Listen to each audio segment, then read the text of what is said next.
আমাদের বিশ্ব ইজতেমা হলো না? আপনারা ছিলেন না? অনেকে গেছেন, অনেকে যান না। গেলে আপনাদের কোনো পাপ হবে না। ওটা কাবা শরীফও নয়, ওটা মক্কার মসজিদও নয়, মদিনার মসজিদও নয়, মসজিদে আকসাও নয়। কিন্তু যারা গেছে তারা তো একটা ভালো কাজ করেছে, এটা তো ঠিক। বড় জামাতে নামাজ পড়েছে, এটা তো ঠিক করেছে। এই বিশ্ব ইজতেমায় যাওয়ার জন্য কতগুলা মৌলবীদের চুলকানি শুরু হয়ে গেছে। 2 কোটি লোক হয়ে গেল, 1.5 কোটি লোক হয়ে গেল। এদের আবেগকে, এই তবলিগ জামাতকে কি করে ঠেকানো যায় তার জন্য কতগুলা চুটকি মৌলবী, তাদের এলেম কালাম নাই, ঠিক মতো নামাজ পড়ে না।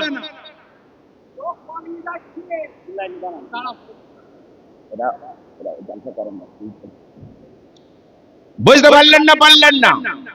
যাদের এলেম কালাম নাই, চটকে মৌলবী, এই ধরনের লোক কতগুলা তবলিগ জামাতের ভুল ধরতে লেগেছে।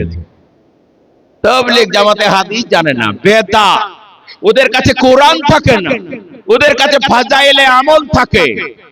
এই সব ভুল বার্তা দিয়ে আপনাদের মাথা খারাপ করছে। আমি বদরুল আলম আমার এই 40 বছর রিসার্চে বলছি, আমরা দেখেছি। সাবধান হয়ে যাবেন, খবরদার কারো বিরুদ্ধে অকারণে মুখ খুলবেন না। আপনার প্রতিভা আপনি প্রকাশ করুন।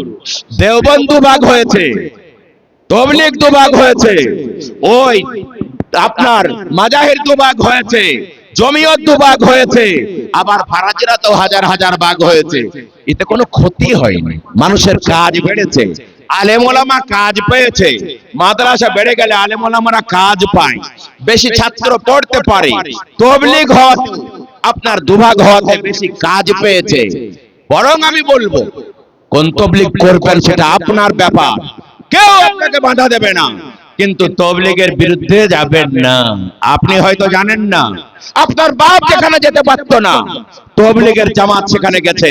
আফ্রিকার মহাজঙ্গলে, আমেরিকাতে, লন্ডনে, আর পৃথিবীর কোণে কোণে এই বেচারা তবলিগ ওয়ালার নিজের টাকায়, নিজের পয়সায়, নিজের খেয়ে, নিজের ঝোলা ঝান্টে নিয়ে লাখ লাখ আপনার টাকা খরচ করে হাজার হাজার মাইল দূরে হেঁটে যে দাওয়াতের কাজ করেছে।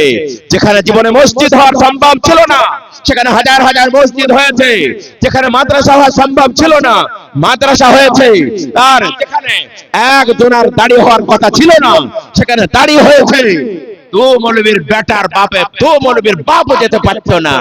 ফুচকি মৌলবী তো ফতোয়া দিতে লেগেছে। তবলিগ জামাত এমন জায়গায় গেছে, একজন তবলিগ জামাতকে ধরে, আমির সাহেবকে ধরে বলছে, হুজুর আপনি আমাদের সাথে একটু গোরস্থানে যেতে হবে। গোরস্থানে গেলেন, বললেন এটা আমার দাদার কবর, এটা আমার বাবার কবর, এটা আমার পরদাদার কবর, আপনাদেরকে কিয়ামতের মাঠে তুলবো। বলে কেন? বলে আপনারা আজকে জামাত নিয়ে আসলেন, ইসলাম কি আমরা জানতাম না? আজ থেকে যদি 50 বছর আগে আসতেন, তাহলে আমার দাদা বেঈমান হয়ে মরতো না, আমার বাপ বেঈমান হয়ে মরতো না, আমার মা বেঈমান হয়ে মরতো না। এরা বেঈমান হয়ে মরেছে, আপনারা এত দেরি করে আসলেন বলে। বুজুর্গ দোস্ত, সেই জায়গায় তবলিগ পৌঁছেছে।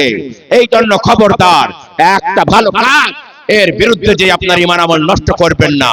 আপনি আপনার প্রতিভা দিয়ে, আপনার বিদ্যা দিয়ে আপনি আলো ফোটান, মানুষকে প্রকাশ দেন। আপনার কাজ আপনি করুন, কেউ করলে তাকে বাধা দিয়ে আপনি তাকে বসানোর চেষ্টা করবেন না।